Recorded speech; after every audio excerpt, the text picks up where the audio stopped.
shall then shall she go out free without money.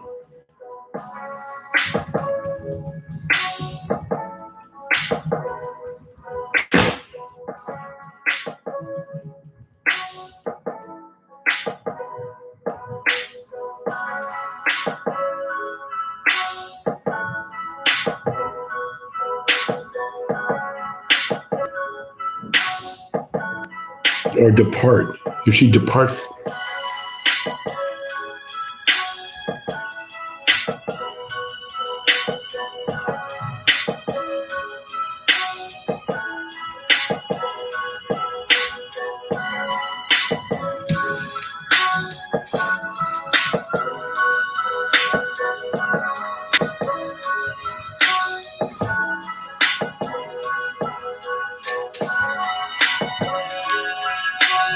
How can she put her husband away? I'm putting you away. What is she going to do? It doesn't make sense. It sounds like a mistranslation to me, but I think it's more if she depart. It says, and if the woman shall put away her husband and be married to another, she committed adultery. Whosoever shall put away his wife and marry another committed adultery against her.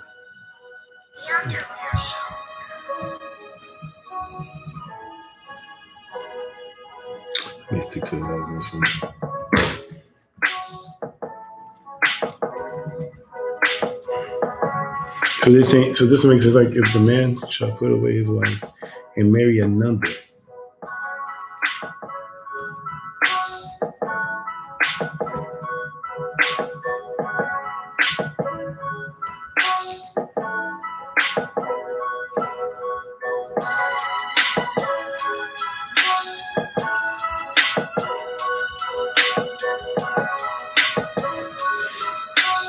And if a woman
This is a perfect one.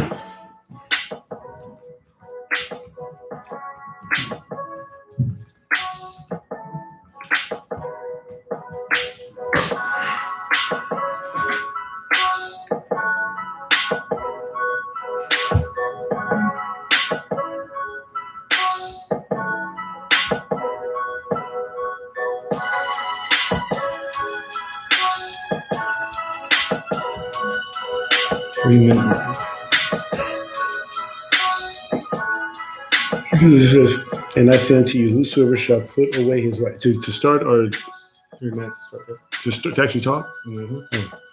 And I say unto you, anything on? Yeah, it's on. Mm-hmm. How many people's on? We have 37 watching right now.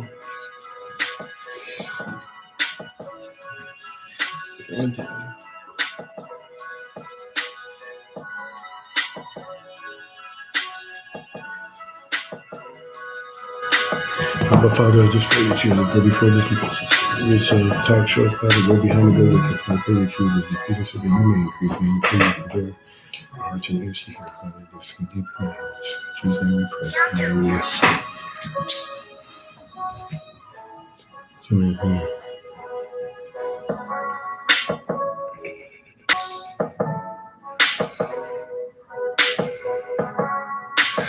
You're going to start it off anyway.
I can see the thing on your head.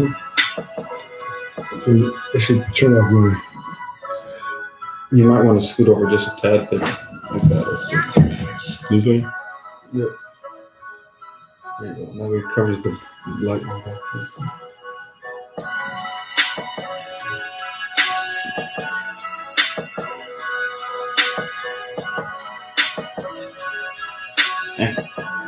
Almost at 50 watchers. 44 people.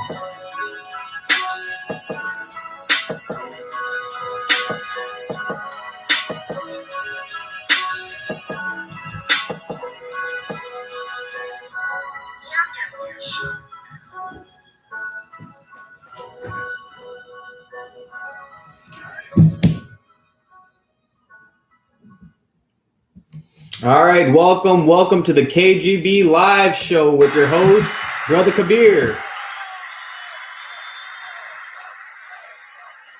All right, Saints, we have a great show for you guys tonight. The topic at hand tonight is common law versus statutory law. First, we're going to start with a few things. Last week, obviously, if you guys have been following Brother Kabir's YouTube channel, you would know that the Berean moment last week titled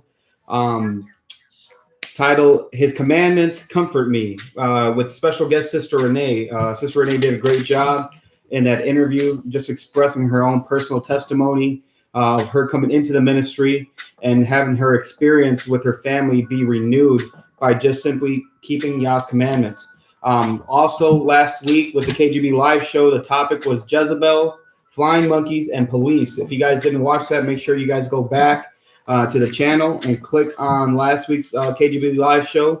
Also, great Shabbat message from Pastor Dow last week titled Trade Number 2.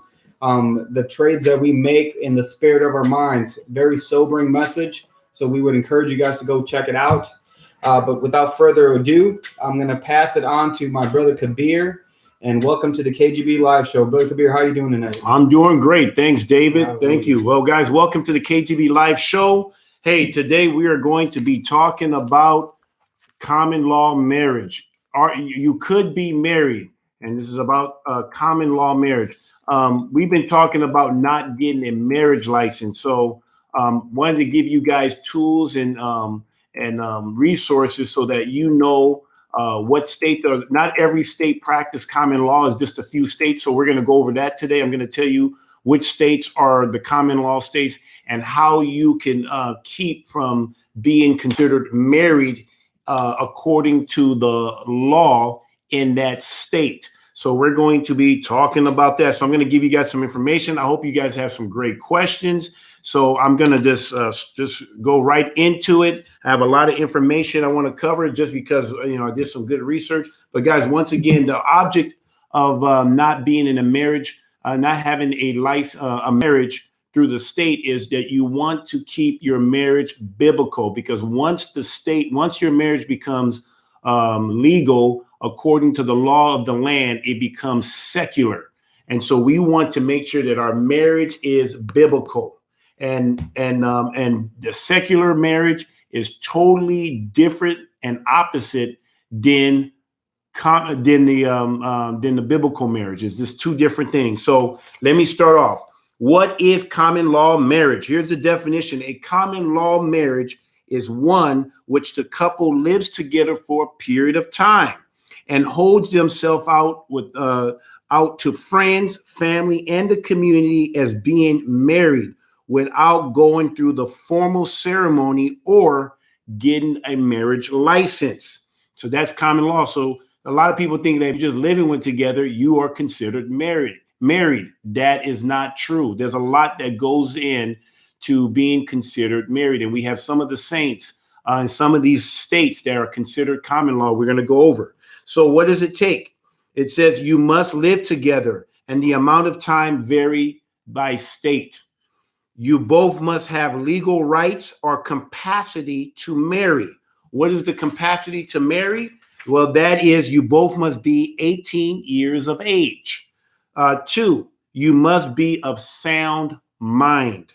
And in 3, both must not be married to someone else. So if you have if you're considered married with someone else, or if you have a marriage license with someone else, but you're now with somebody else, you will not be considered married. All right. 3, you both must intent to being married. And then 4, you must hold yourself out, like I said, out to friends, family as being married couples. Here are some examples of what would consider you to be married in front of your family, friends, or community. Taking the same last name.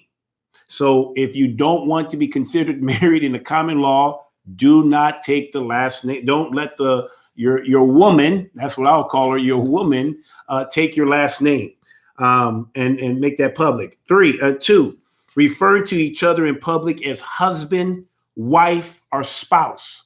Biblically speaking, these words are not in there. All you got to call them, that's my woman, or that's my man, or that's, I know we say boyfriend and girlfriends, but so as long as you don't use the word husband, wife, or spouse, you will not be considered married in a common law state. So could you use boyfriend and girlfriend? Would that you can use boyfriend and girlfriend as long as you're not using husband, wife, or spouse.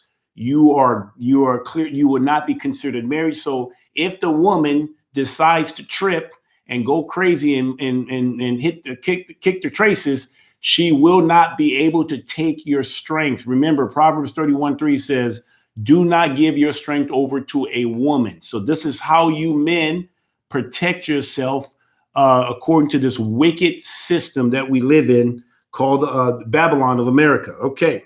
So that's how you do that. You will not use those names. Another thing is, do not hold joint bank accounts or credit cards. I highly recommend that you do not get a joint account with your woman or your girlfriend. Okay, you make sure everything comes from you. If she needs money, give her cash. You can even let her borrow your credit card, but make sure it has your name. Everything should revolve around you, just like everything revolves around Jesus Christ. Everything. He is the vine. We are the branches. So you be that vine, and she are multiples of them, but they'll be the branch. All right. So do not hold account. And people's going to ask, well, we're going to get to that because they're going to say, well, what happens if you pass away or whatever? We're going to address that. You can address that with trust or having a will that when you pass away, if the person deemed to be a woman, then you can leave things to whoever you want to. It doesn't even have to be to the woman. It can be to a friend. It can be to whoever you want to. All right. Here are the states that recognize common law marriage. All right, guys, please take notes. We got Colorado, District of Columbia, Washington, D.C., Iowa, Kansas. We got saints in Kansas, Montana, Rhode Island, South Carolina. I think we got people in South Carolina. We got people in South Carolina. We got Texas. We got a lot of people in Texas. You guys are a common law marriage. You got Utah. And then some states that has limited recognition is Georgia. We got some people in Georgia. Limited just means that if your marriage was in Georgia, it was created before January 1st, 1997, they will be that will be considered common law. But anything after January 1st of 1997, it is now is based off of statutory law, meaning you have to have a license. That's Idaho, New Hampshire, Oklahoma, Ohio. I think we got people in Ohio, and Pennsylvania. In Ohio, I believe is October 10th, 1991. If I mention any state and you want anything particular that I've read here, please let me know. But I'm just going off at the top of my head of some of the states. Another thing, another concern with common law. Let's say you are with a person you're living, because we do community, and let's say somebody is deceased. When you first moved in together, you're living together under the same roof, and that person is married, and then that person dies, and you're the opposite, and then all of a sudden you can go from not being married, but because you live together, and then all of a sudden you start building a relationship, you could be considered married, living together with the person who is now a widow or a divorcee. So but it still go under the stuff that I just read to you. Another one, how can you tell if your common law marriage exists? How can you tell if a common law marriage exists? One of the ways is if there's a written agreement. As Hebrews, we don't need to be writing agreements. That's not, our word is our bond. So generally speaking, the strongest evidence of both partners are intended to be married would be a written agreement between them to that effect. And ultimately, however, you know for sure that common law marriage exists when a judge says so. It should not be based off the judge. It's based off of the man, the woman, and the Most High. That's what determines marriage. But under the secular law, it'll be the judge. Here are some of the factors that the court will look for to determine if you were in a common law marriage. Now, obviously, this will come into play. Let's say the woman decides to say, well, we were married. I get half his money and half his retirement or whatever. This is what they're going to be looking for. So, guys, take notes, review this video, and check this thing out. But this is some of the things that they'll be looking for. Did the two live together?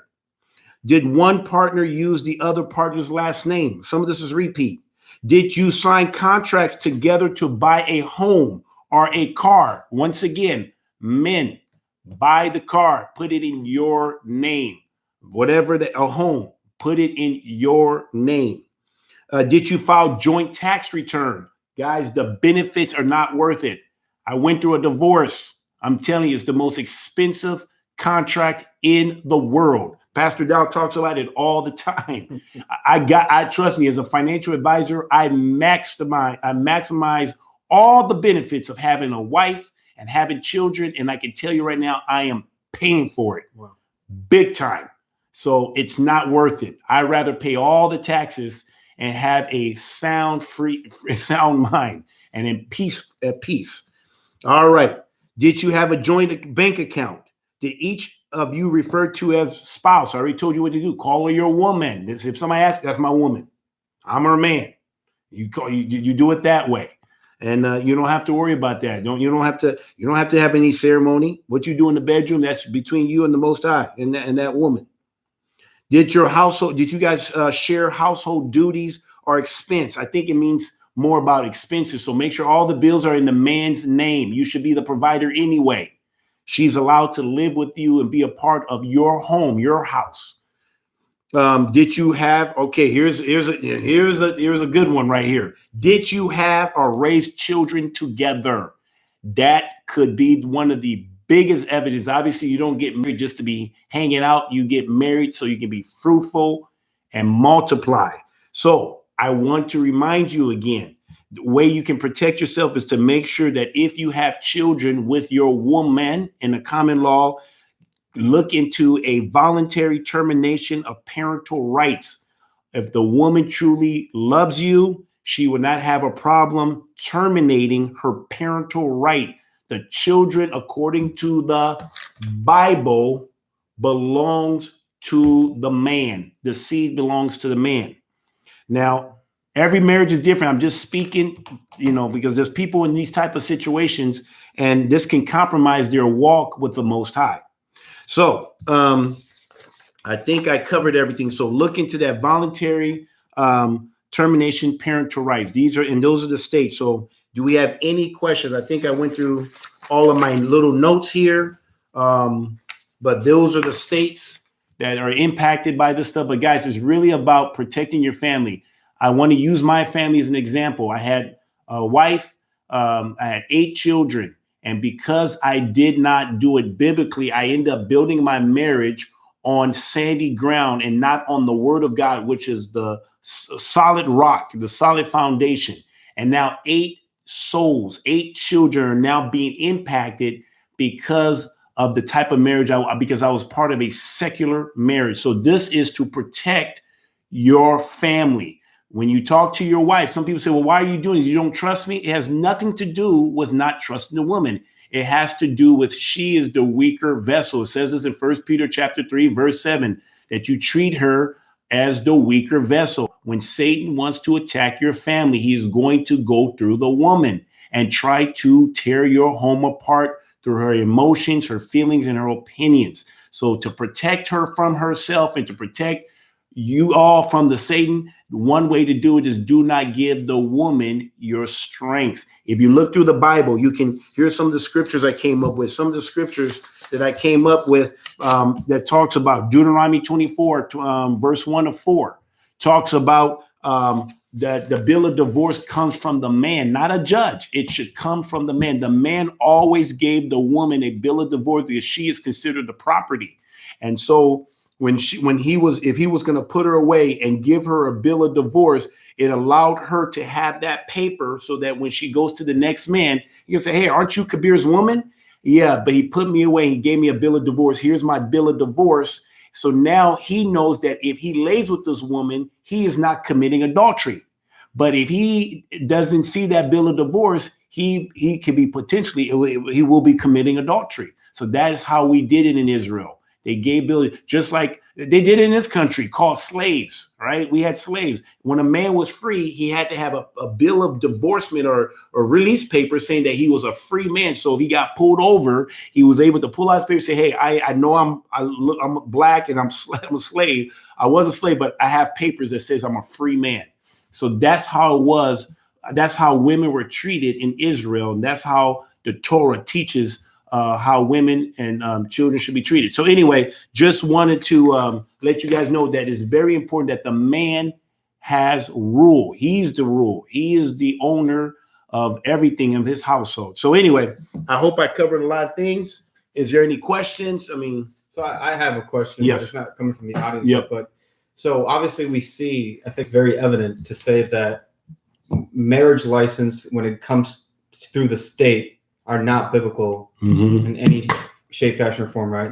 Why do so many Christian churches push marriage licenses? One of the reasons why so many Christian churches push this marriage license is because it's a state church. A state-ran church is the church of Satan. It's just what it is. And so they are literally locking people into these contracts because they're a 501c3 church. And if you always hear them when they marry you, this says, and by the power invested in me in such and such state, I now pronounce you man and wife. You will always hear them say that. They don't say in the name of God, but in the power invested in me by such and such state, the state of Wisconsin, state of California, whatever that state is, I now pronounce you man and wife. So guys, you have to understand, you are literally going from the day you go to the marriage altar, you going from you went from a biblical marriage into a secular, I showed you guys in my court paper, a secular marriage. Is no longer biblical. Now, instead of the man, and I forgot the chart, but instead of the man being the head and our Christ, and then you got you got the man and the wife. Instead of that's going there, now the man is now demoted into the same level as the woman, and now the judge now becomes, or the state now becomes, the ultimate decider of your marriage. Basically the husband. The husband. So he becomes a silent partner. That's real polygyny right there. That's polygamy. That's polygamy. People get on us about polygamy, but that or bigotry or whatever you want to call it. But the silent partner doesn't kick in until one of you guys have a disagreement. So and I remember even something that was interesting, Brother Dave. I remember used to hearing people saying that the women controlled the money. I never understood it because I said I pay the bills, I make the money. My wife doesn't. I control the money. They weren't lying. The woman, if you have a marriage license, the woman ultimately has total control of that money because all she has to do is file for divorce, and it's pretty much the game is over. I mean, she can literally pull the rug from underneath you. Thank God that I was able to be a good steward for the most part, make enough to be able to survive this huge divorce that I went through. But literally, and she literally was using, this is how women can do it, but they'll use the divorce system to try to extort the husband to submit to her. The woman will do that. That's how the devil will use the woman to get that guy, because he's the one that worked the hardest for the money. He's the one that cares more about the family, loves the wife, loves the children. Everything that the man is about providing for his family. And so now when that's being under attack, his natural instinct is to preserve. And if you're not a man that fears Yah, you will compromise your relationship with Yah to try to preserve your life. But what does Jesus say? He says, if you save your life, you will lose your life. And if you lose your life, for my name's sake, you will save your life. And so I really believe that what Jesus was talking about, prophesizing the situation that we are in today, is not your wife having a gun to your head, somebody having a gun to your wife's head, your children's head. I really believe that he was talking about moments like this. And I'm telling you guys, the temptation to pick your wife over Jesus is real. To pick your children over Jesus is real. Not to lose your money that you worked hard for. Now you old and you made all that money, and I can't go back and play on the football field like I used to. I can do maybe one or two plays, but at the end of the day, it's hard. And so it is a very tempting situation to acquiesce and capitulate to the woman. But you got to have a deep love for the Most High to be able to count the cost and say, hey, I'd rather lose than to forfeit my soul. What does it profit a man to gain the whole world and forfeit his soul? What else? Any more? Yes, sir. Yeah. So you kind of already touched on this, but maybe you can go a little bit further, more detailed. But there's one from the audience that says, what should people do for legal issues such as taxes and insurance and hospital death threats and such? What should these people do? And what's the death threats? Or no, death threats. So if someone passes away, okay, and then kind of. Yep. So guys, what you do in this situation, there's things always around that you can keep this a biblical marriage, and you don't have to go to state one. Guys, if you don't have a trust, right now I'm in the process because I have to change everything. Get a trust, a living trust. Make sure so that in that one you give instructions on how you want your property to be divvied out. This is how you avoid probate. If you do not have a trust, a living trust, the United States government has one for you, and you're not going to like it. So it's better for you to do it so that you can avoid probate, because once you have a trust, that will supersede the probate. And now the judge will base everything on what the person says. And you want to have a will. A will is to direct, basically, if you have a living trust, the will would direct everything back to the trust. So get an estate planning lawyer to help you to draw up a trust, a living trust, and a will.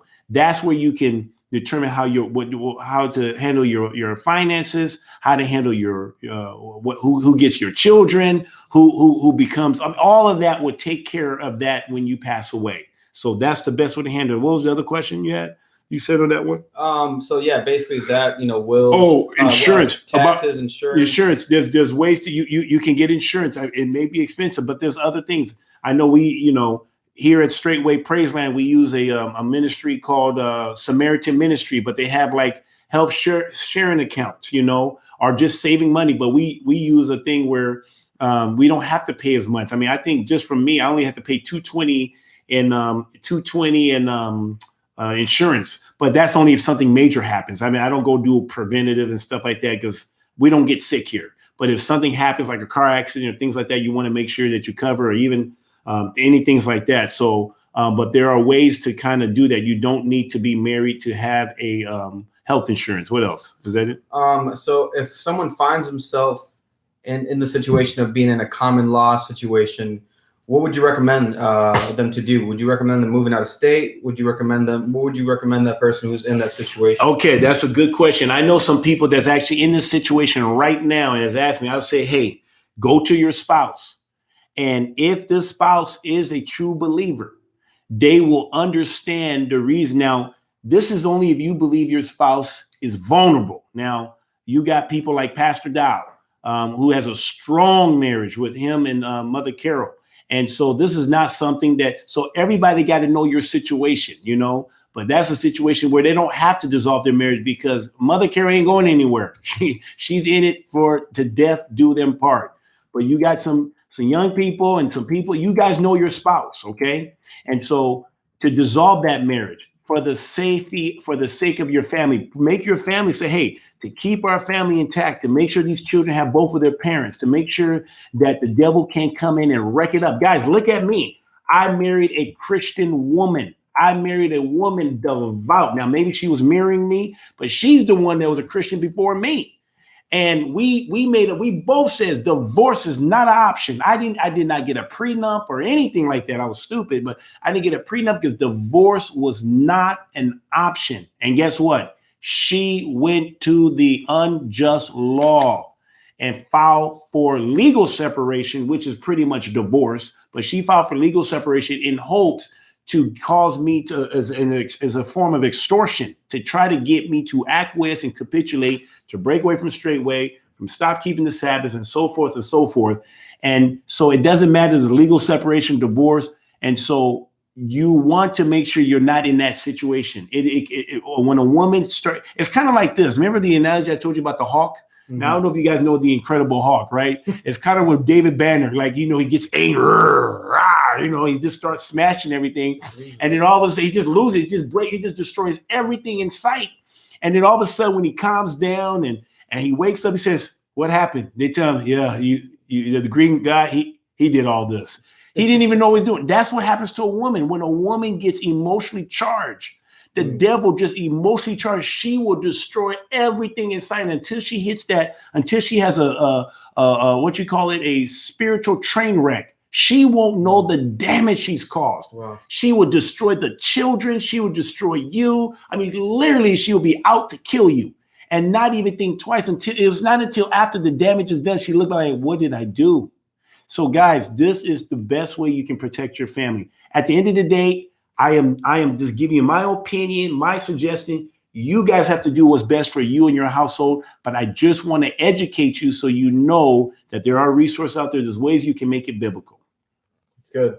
That's a really good analogy. Yeah. One of my favorite ones. Smash. It really is. Like that, isn't it?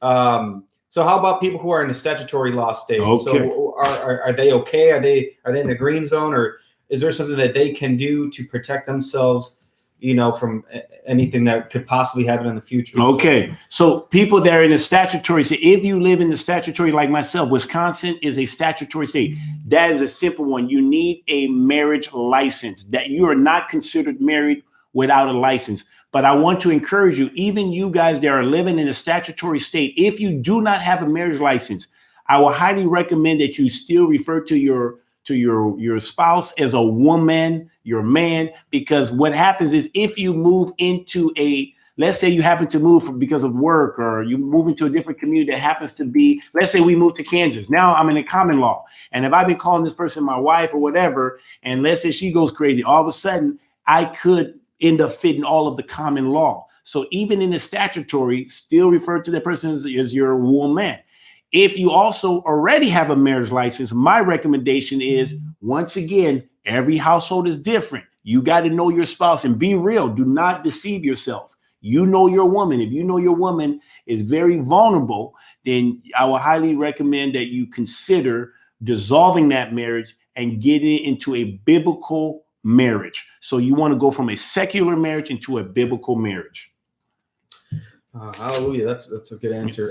So just, this is a bit off topic, but I think I see that it can relate a little bit. But people somebody asked, What would be the process of giving a bill of divorcement? So in a biblical sense, what would they made the example? Do they have someone sign it like witnesses, or how does someone, if they want to give a bill of divorcement, what does that process look like biblically? So basically, from what I've seen and what I've read in the scripture, I've actually seen a person that was given a bill of divorce. Pretty much, a bill of divorce is just saying, "Hey, you're now being released." Some people even go as far as saying, "This is the reason why I have released you. I've released you because of your disobedience." Because whatever that person's sin is that they're being released, it's like being fired. Pretty much, it's like the man is the head. He is the one that gives a bill of divorce to the woman. Now, a woman cannot give a man a bill of divorce. Now, she can leave if the man is not fulfilling his 3 duties, and that's food, shelter, or clothing, and then conjugal rights. If those 3 are not being fulfilled, she is free to leave without money, with no money. It says in Exodus 21:10. So, but she is free to leave. She is. You see some parts in King James Version say that she can put away her husband. I think it means she can depart, but just that the woman, she can leave her husband. The husband can put her away, and if he put her away without giving her a bill of divorce, she is still considered married, and that's why Jesus says that he hate the putting away. Or in Malachi says he hate the putting away, and that it's better to give the person a bill of divorce so that they can now be free to remarry someone else. Hallelujah. I don't think there's much more. There's a lot of repeat questions that we already touched on. Okay. And there's a lot of off the topic questions that are kind of hilarious. Okay. Well, guys, please review the video. If you guys just came in on late, I don't know how many people we have. How many people we have online? 78. Hey, 78. Well, guys, thank you so much for your support. Thank you for tuning in every week. I'm trying to really help you guys to just learn from my experience, guys. The reason why I decided to do this stuff, guys, I'm telling you, I couldn't have done this any better, man. I was like Paul, like when Paul said he was the Pharisees of Pharisees, I was the Christian of Christians. I just had a sister tell me that, in life you have Christians who are like this, but Kabir, you were up here. Like you were up here really trying to live this thing out. And now I'm out of this world because I'm in the truth. So guys, if these things can happen to me, it can happen to you, or is happening to you if it hasn't already happened to you. So no one is above this stuff. When you decide to follow the Most High, you will be persecuted. And guys, right now, our families are being attacked, especially we true Hebrew Israelites is being under attack. They don't want us to multiply and be fruitful. And so the things I'm telling you is to help you to strengthen your family, to strengthen your Israel, to strengthen Israel. So anyway, once again, thank you so much for this. Continue to subscribe, share, like, and I look forward to seeing you guys next week. And I got to tell you guys, today is a hell of a day. It's the eve of a hell of a day. So guys, be careful during this hellish day. All right. Yes, and I'm going to close out with a couple of announcements, guys. So just stay tuned for next week, the Berean moment coming up on Wednesday. We got Brother Ray from Sweden. Those who are in Australia already know this brother.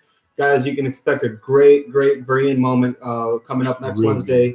Don't forget Thursday, coming up at 6 p.m. Central Standard Time, Sister to Sister will be on with Sister Ashley and Mother Jennifer. So please don't miss that.